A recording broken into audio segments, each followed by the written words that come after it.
Well, a Michigan filmmaker is getting ready to debut her first movie, Love and Vodka, as part of the Cinetopia Film Festival in Ann Arbor.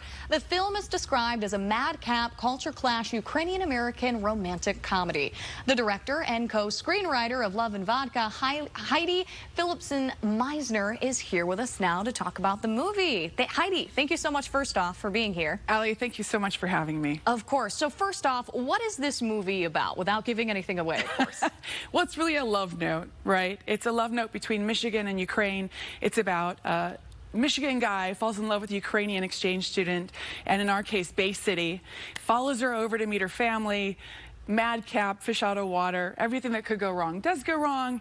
And in the end, I don't want to give away the cliffhanger, but, you know, things don't always turn out as we As most love stories don't, right? Especially when you have a war that starts in between. Yeah. So we were actually talking about the war, and it kind of changed the premise of your movie a little bit. Can you tell us about that? Yeah. So we were going to be shooting this in Ukraine, and I kid you not, we signed a deal. We were going to shoot it for about $1 million in close to Odessa in 2022. Did this in January, and we all know what happened February 2022.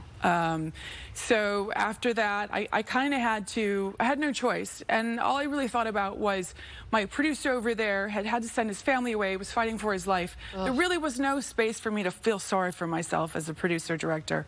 And it wasn't until I came home to Ipsy and started reaching out to the local Ukrainian community, one person in particular, her name is Amber Galkin, that I learned, hey, maybe we could do this here. And we were talking about how it actually kind of changed the plot of your movie. You had to rewrite some stuff. Yes. So, you know, originally the story happened based upon R.J. Fox's real-life experience in 2002. And with the war and everything else, we brought it to current times. And after he goes over to Ukraine, he really wants her to come back. I'm not going to give away the ending. Don't give anything away. But it does involve what happens often in Michigan, and that is in Michigan embracing Ukrainian refugees right here and supporting them. So what was it like shooting on locations in our area? And are you able to give away any of where those locations were? Oh, absolutely, absolutely. Well, first of all, I have to say that we had an amazing crew, amazing cast, and we shot in Bay City, first of all. That was representing America, Michigan. Yes. And then we found out from the Ukrainian community that Grayling and the pines forest around there are very similar to the Carpathian Mountains. So with a little bit of help of freshwater vacations, we found a cottage that kind of resembled what would be a Ukrainian dacha, which is a guest house, a guest cottage. Of course, it's not the same, but that's where we ended up shooting, on 10 acres out in the middle of the forest. Wow, that's incredible. Now, is there any mention of the war in your movie at all? There are, I would say, showing innuendos, for lack of a better term. Okay. We have a news anchor who reports that the war is happening. You know, it could have been you, Ali.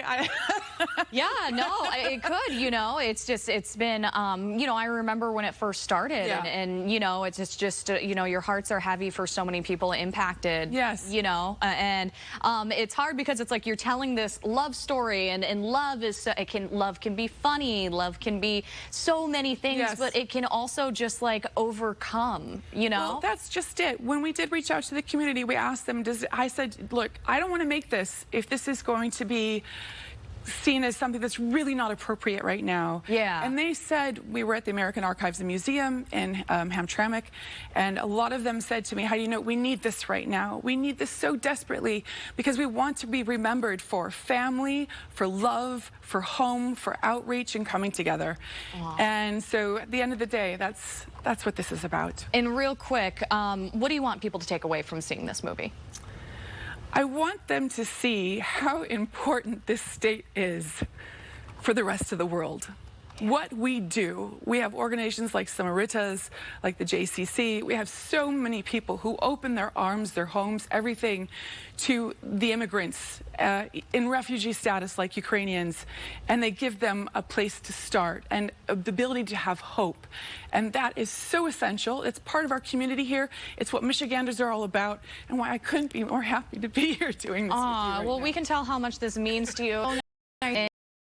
And, you know, I'm just so happy that you were able to bring this to us, you know, because we can all learn from a great movie like this. Well, I hope to see everybody at Cinetopia on Sunday, June 23rd at 5. Yes. What's happening then? Real quick, this is our big screening. This is our big screening will be at premiere 5. Okay, here in sounds Michigan. good. So we got all the information there on your screen. The romantic comedy Love and Vodka premieres Sunday at 5, like Heidi just said, at the Michigan Theater on Liberty Street in Ann Arbor, at the Cinetopia Film Festival. It's going on now through Sunday, and you can find much more on these films and others that are going on in the festival online. Just go ahead and do a search for Cinetopia Film. Again, Heidi, thank you so much. Thank you so much.